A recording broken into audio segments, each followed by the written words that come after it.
Olha, gente, então o grupo de pesquisa da gente, política e tributação, aspectos materiais e processuais, ele realiza uma reunião por mês na Justiça Federal.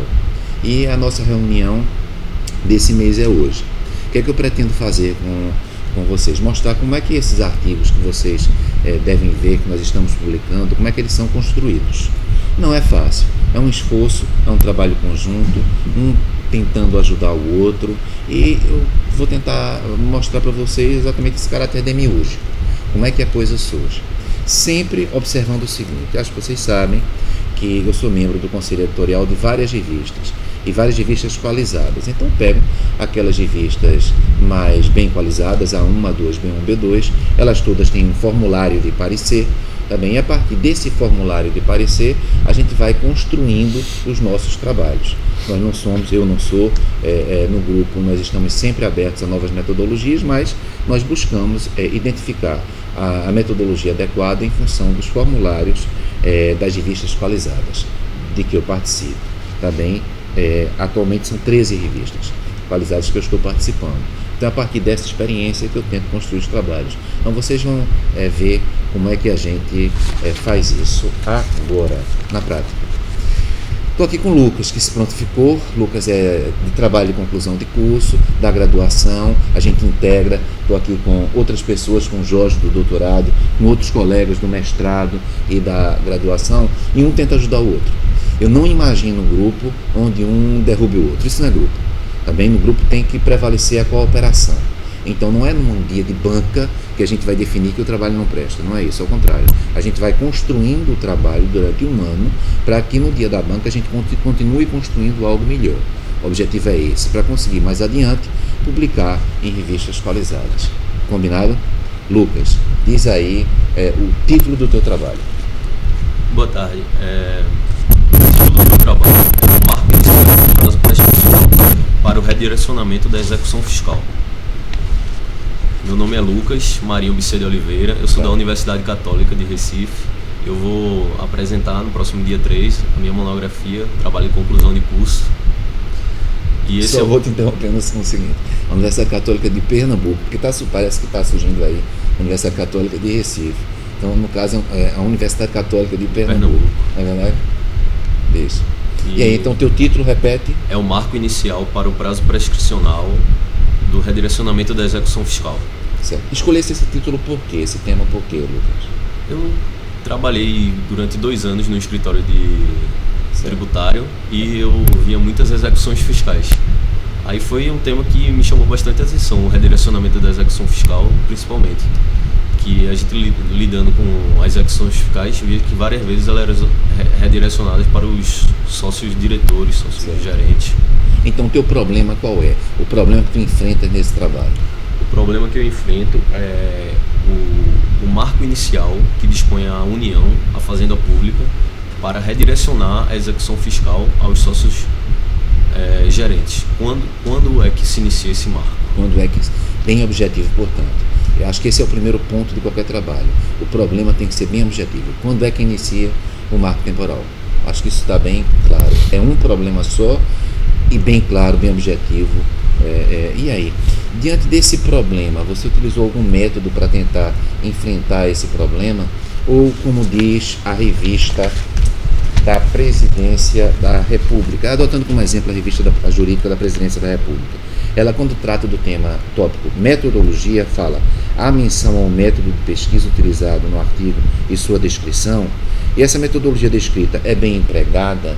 Essa é uma pergunta que qualquer parecerista dessa revista, que é uma revista 2, vai ter que enfrentar. Então, olha bem, qual é o teu método na tua perspectiva, qual foi o teu método e por que esse método e não outro? Então, o meu principal método utilizado foi a pesquisa através de jurisprudências no Superior Tribunal de Justiça. Foi o principal método que eu utilizei para buscar conhecimento nesse título. Agora, quando a gente fala de jurisprudência, não é ementa, não é, Lucas?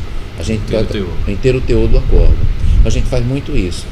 O inteiro teor do acórdão. E se puder, a gente vai atrás até das gravações sonoras. Porque nem sempre o que está escrito deveria ser assim, mas nem sempre pode corresponder àquilo que foi efetivamente debatido na sessão. Então a gente costuma buscar ter esse cuidado, né, de pegar não apenas o inteiro teor do acórdão, mas ver se é possível pegar a gravação. Então a gente não sai pegando todos os acordos, a gente pega determinados acórdons que serviram de base para novos acórdons, né? Teve algum acórdão que te chamou mais a atenção, Lucas? Eu posso até ler aqui. Então, enquanto o Lucas está procurando, eu queria deixar isso claro. A gente faz uma pesquisa de jurisprudência assim, a gente faz uma análise crítica do conteúdo, no seguinte sentido: quando um acórdão faz uma referência a um autor, a gente vai buscar o autor, a gente vai verificar se aquele autor efetivamente diz o que o desembargador, o que o ministro diz que ele diz. Isso é normal, isso não é uma crítica sobre o acórdão no sentido de querer diminuí-lo. Ao contrário, é uma maneira que eu acredito a academia tem de respeitar o trabalho jurisdicional. E aliás, a gente vem insistindo muito nisso, esse respeito recíproco, né? Teve um acórdão, então, um paradigma, um acórdão que adotasse por base, né? Sim. Vou ler aqui. O termo inicial da prescrição é o momento da ocorrência da lesão ao direito, consagrado no princípio universal da actionata. Em caso, não ocorreu a prescrição, porquanto o redirecionamento só se tornou possível a partir da dissolução irregular da empresa executada. A responsabilidade subsidiária dos sócios, em regra, não pode ser discutida em exceção de pré-executividade por demandar dilação probatória conforme decidido no recurso especial repetitivo. Só isso.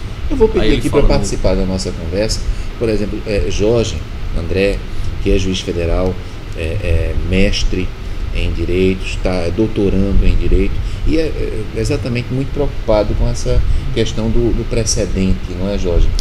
Fala um pouquinho aí, quer dizer, quando a gente pega um determinado acórdão, qual, na tua perspectiva, a gente escolheu no caso este acórdão, que tem como relator, Lucas? Ministro Humberto Martins, segunda turma do STJ, Humberto Martins. Então, como é que você faria a análise crítica do conteúdo desse acórdão, Jorge? O que é que a gente, além de pegar inteiro o teor de acórdão, o que é que, na tua opinião, a gente deveria fazer? Boa tarde, né? Como ele já adiantou aqui, meu nome é Jorge André, doutorando na Universidade Católica de Pernambuco, né? Tenho o prazer aqui de estar participando dessa reunião junto com os colegas aqui, para que possamos colaborar juntos com esse trabalho, né? E como ele já falou, né, eu estou trabalhando com temas de precedentes, né? Em um tema, não vou dizer novo, porque doutrinariamente já se discute há algum tempo, mas para fins de direito positivo, pelo menos em termos de legislação, recente agora, em função da sua positivação no novo CPC. E parece, né, Jorge, que a gente, além de pegar a conclusão, a gente tem que pegar a fundamentação. Né? Isso. Então, na hora que o Lucas estava falando aqui, eu já estava anotando aqui no celular, né, algumas observações, mas ele já me antecipou na primeira, né, porque eu já tinha preocupação, como eu estou estudando bem essa matéria, de não se basear em citação de precedente com base em transcrição de ementa. Mas o Lucas já deixou bastante claro, né, que ele está indo para o inteiro teor do acórdão. Mesmo assim, a observação que eu faço, eu não sei se seu objeto de estudo era outro, é diferente do meu, né, mesmo assim não é tão fácil, né, parece mais fácil do que na realidade é, porque a gente precisa, na verdade, para trabalhar com precedente, procurar o que a gente chama de ratio decidendi, né, a gente precisa saber qual foi a razão que levou aquele julgado a chegar a determinada conclusão. E isso pode parecer fácil, mas às vezes não é, né? Se a gente for estudar com detalhe, da mesma forma que se faz no common law, os precedentes, a gente vai ver que muitas vezes extrair o ponto principal daquela decisão ali, que é a razão pela qual se chegou à conclusão, não é fácil, né? A diferença de ratio decidendi para obter dictum, por exemplo, ou seja, aquilo que é realmente relevante para a decisão, e aquilo que foi falado de passagem, sem ser importante para se chegar à decisão, não é tão fácil assim na prática. Na teoria é mais fácil, na prática, para conseguir separar o que é o que, não é tão fácil.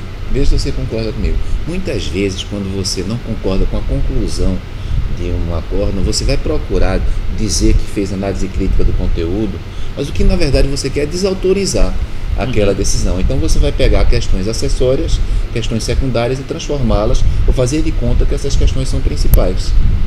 Eu não sei se eu estou sendo claro, mas eu acho que isso é interessante pensar. Então você não é fazer análise crítica do conteúdo com um espírito de mínima imparcialidade. O que você quer é destruir aquele acórdão, desmerecer aquele acórdão, e aí você inverte o acessório pelo principal. Então a gente no grupo tem essa preocupação de, qual seja, de escutarmos dentro do possível, mas escutarmos mesmo todas as perspectivas. A gente pode ter inicialmente uma perspectiva, mas a gente vai dar espaço para as perspectivas diferentes da nossa. É isso que a gente vem insistindo muito, não é, Lucas? E aí eu vou te perguntar o seguinte: então tivesse um acórdão como base, a tua metodologia vai tratar da análise de uma jurisprudência com essas perspectivas que Jorge também repassou, porque a gente como grupo precisa agir em grupo, não é? Mas tu dividisse isso em capítulos, não é? Quais foram os teus capítulos mesmo? Então, eu dividi meu trabalho em 4 capítulos. O primeiro capítulo é da obrigação tributária, que se subdivide em obrigação tributária principal e obrigação tributária acessória. O segundo capítulo é do sujeito passivo da obrigação tributária, que se subdivide do contribuinte e do responsável. O terceiro capítulo é da responsabilidade tributária, que ela se divide da responsabilidade por substituição e da responsabilidade por transferência. Aí nessa responsabilidade por transferência subdivide em mais 3, que seria a responsabilidade por sucessão, por infrações e da responsabilidade de terceiros. Eu vou pegar aqui essa deixa e colocar o seguinte, e provocar aqui vocês, né, se vocês quiserem a palavra. A gente vive em um período onde se fala muito de que a lei não é tão importante assim, existem outras coisas mais importantes, que é uma inflação normativa e tal. Mas o Código Tributário Nacional, e é disso que se trata, ele faz uma divisão, né? Ele diz que existe a dívida e existe a responsabilidade, a obrigação e o crédito, assim que ele chama, não é? E na responsabilidade ele faz lá a sua subdivisão. Eu brinco com a expressão SIC, né? A divisão pode ser, para facilitar a memorização, a responsabilidade pode ser por sucessões, por infrações e de terceiros. E a responsabilidade por sucessão, ela pode ser IP, imobiliária, pessoal e empresarial. Eu acho que isso auxilia um pouco, não é? A gente desenvolver. Então, pegou de onde essa classificação? Não foi erro, não. A gente pegou da legislação essa classificação. Aí eu queria que você, Jorge, falasse um pouquinho sobre isso. Quando a gente tem uma classificação legal, legal no sentido de estar na lei, não é? Existem outras classificações. A gente adotou aqui no trabalho do Lucas esse critério. Se existe uma classificação legal, a gente fica com ela. Mas podem existir outras classificações. Pois é. Esse é um assunto, sai um pouquinho do meu objeto de estudo, mas assim, é um assunto super interessante. Até fazendo um paralelo com, não vou dizer direito comparado, porque eu também não estou estudando isso no exterior, né? Em doutrina estrangeira. Mas eu tenho lido alguma coisa, porque estou trabalhando no precedente, tenho lido uma quantidade razoável de trabalho oriundo do direito dos Estados Unidos, né? E a gente tem aquele costume de dizer, né, que o direito anglo-saxão, o common law, ele tem a lei em segundo plano, trabalhando mais com a ideia de precedentes, o que não deixa de ser verdade, mas não é. Eu comecei a perceber que não é bem do jeito que a gente fala, não. E isso tem muita relação com o que ele falou aqui, porque em várias passagens que eu estou vendo já de autores diferentes, norte-americanos, eles falam que a ideia de precedentes lá, ela surge a partir da interpretação daquilo que está previsto no estatuto, o direito que eles chamam lá de direito estatutário, né? Obviamente que os autores reconhecem que a legislação, ela não tem como abarcar todos os problemas do mundo, e aí ela tem algumas cláusulas abertas, conceitos indeterminados, e aí o precedente que é utilizado muito no sistema anglo-saxão, principalmente nos Estados Unidos, né, porque na Inglaterra é um pouquinho diferente, mas ele vem justamente fazer a interpretação daquilo que está previsto no estatuto, para depois sim se formar o precedente que vai ser seguido em sucessivos casos, até que venha a haver o procedimento de superação daquele precedente, se for o caso, né? E aqui no Brasil, embora a gente não... Obviamente que tem interpretação constitucional lá também, né, que pode dizer que determinada norma vai ser inconstitucional. Mas aqui no Brasil, embora não se fale isso expressamente, eu tenho percebido que a intenção, não sempre, evidentemente, né, mas em algumas vezes, é querer colocar a lei como um segundo plano, mais ainda do que se faz no direito do qual nós estamos querendo copiar. Tá. Né? Então, o que a gente está fazendo aqui muitas vezes? Muitas vezes a gente está defendendo uma interpretação contra a legem, sem dizer que está fazendo isso. Certo. Então, o que a gente faz muitas vezes na prática aqui? A gente, né, não chega a ser uma crítica a isso, mas estou querendo fazer uma comparação entre o que eu venho lendo, né, no direito dos Estados Unidos e o que eu venho lendo no direito brasileiro. O que a gente vem fazendo aqui? A gente não declara uma lei ou um artigo legal, um dispositivo legal como inconstitucional, né? Vem dizer que está interpretando ele de uma forma constitucional muitas vezes, mas o que a gente está, na verdade, fazendo é esquecendo da lei e formulando uma nova norma, porque a decisão não deixa de ser uma norma, né? Formulando uma nova norma contrária à norma que veio do legislativo. E na minha leitura inicial sobre os livros de autores americanos, eles não falam isso em momento nenhum. Inclusive, eles falam que é outro problema que a gente tem aqui, da perfeita possibilidade de o legislativo norte-americano, ao entender que aquele precedente não é muito legal, editar uma nova norma estatutária que venha a revogar aquele precedente. Né? E algumas vezes aqui também a gente termina dizendo assim, ó, a lei mudou, mas minha interpretação continua a mesma. Que na verdade, sem querer dizer diretamente, a gente está simplesmente dizendo assim, vou desconsiderar aquela mudança legal, porque para mim o que importa é aqui a norma que eu estou emitindo nesse comando judicial. Né? E isso tem muito respaldo, muitas vezes, da academia, ainda que indiretamente. Por que eu fiz essa colocação? Porque a opção que Lucas fez, que ele mencionou agora, me parece uma opção bem interessante para mim. E dentro, né, do que tu estás falando, porque o Código Tributário é de 66, vai fazer em outubro 50 anos. Não é novo. Não posso dizer que é um código adolescente. Não é. Mas até hoje o Código Tributário vem permitindo discussões e rediscussões, com alterações legislativas, e o trabalho caminha muito por esse sentido. A gente está trabalhando com algo que não é novo, mas que vem trazendo novidades a cada dia, não é? E chegar-se a alguma conclusão diante do teu tema, do teu problema, porque todo problema merece alguma conclusão, que não é a final, pode não ser a sua, mas é uma colaboração para o estudo do tema. Qual foi? O que tu trouxesse de novo? Ou como essas revistas costumam colocar? O que é que você agrega na tua perspectiva? O teu texto agrega informação, uma apreciação nova ao tema? Uma pergunta muito comum nesses pareceres das revistas equalizadas. Estou só reproduzindo. O que é que você agrega? Qual a informação que você agrega? Então, como o professor Hélio fala, você tem que trazer a opinião contrária à sua. Certo. Então, o entendimento justamente majoritário aqui é que o marco inicial para o redirecionamento da execução fiscal é a partir da citação do devedor na execução fiscal. E eu defendo justamente o contrário, que seria o princípio actionata, que o marco inicial só deveria nascer quando a União tivesse condições, quando ela tivesse noção de que houve excesso de poderes pelos responsáveis tributários. E somente assim, quando ela tiver noção desses excessos de poderes, é que a prescrição poderia ser iniciada. Certo. Aí eu vou te pedir o que eu peço sempre. Dá um argumento para o que vem sendo considerado majoritário e explica por que, na tua perspectiva, claro, a tua, digamos assim, a tua conclusão, que é diferente do majoritário, é melhor do que, ou é mais aceitável, ou porque te convenceu mais do que a postura majoritária, que não foi, claro, só a vontade de discordar. Então, a posição majoritária entende que, a partir da citação, a União já deve buscar meios de produzir provas de que, para redirecionar essa execução fiscal. Só que muitas vezes a União, a Fazenda Pública, não consegue atingir esses meios. Eles chegam a procurar, mas devido à grande quantidade de processos, são vários processos de execuções fiscais, os sócios se escondem,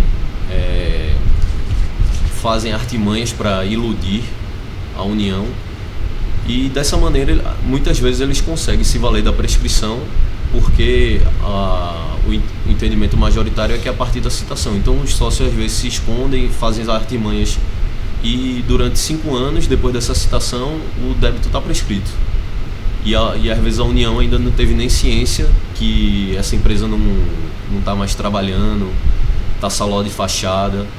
Então eu defendo que não, deveria ser justamente quando a União conseguiu ter provas, teve meios, que essa prescrição deveria começar a contar.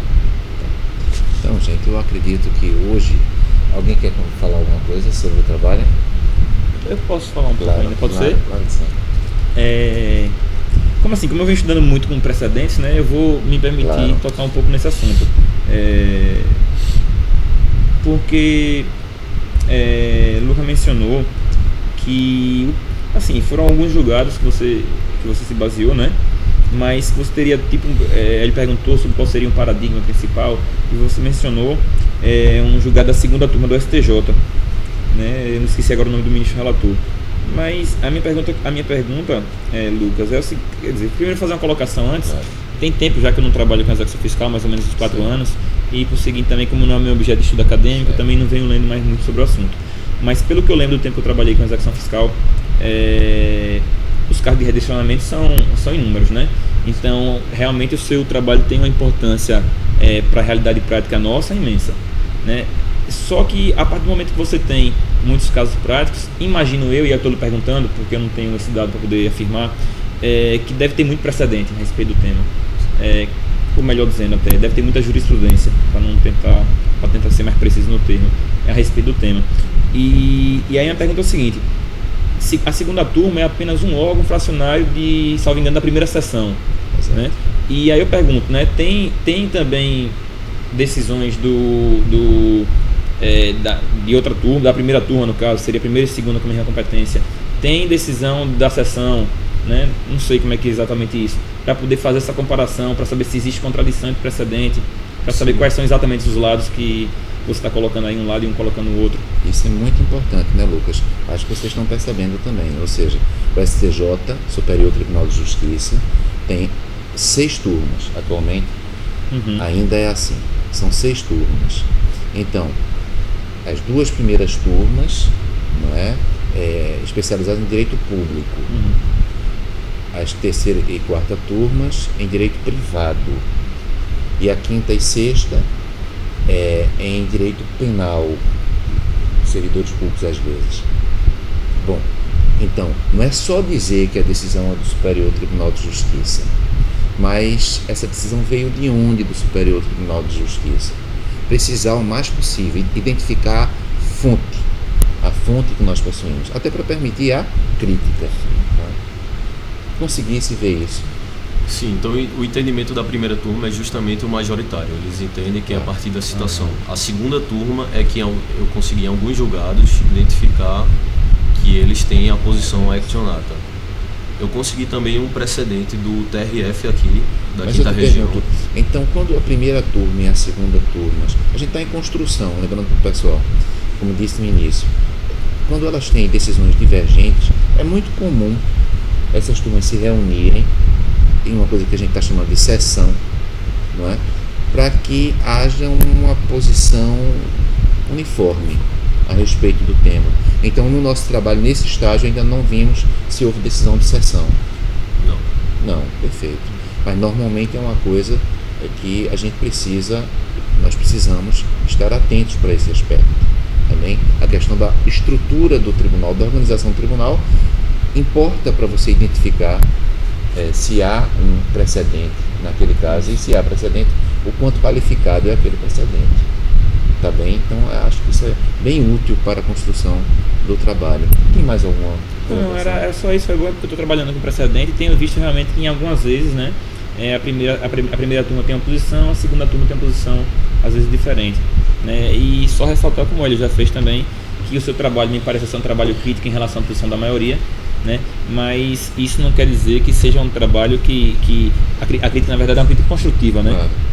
Isso costuma acontecer já em outros países, e a gente também precisa fazer um trabalho de crítica, às vezes a legislação, né? E às vezes é de precedente também, com o intuito evidentemente de colaborar com a melhor realidade jurídica no país.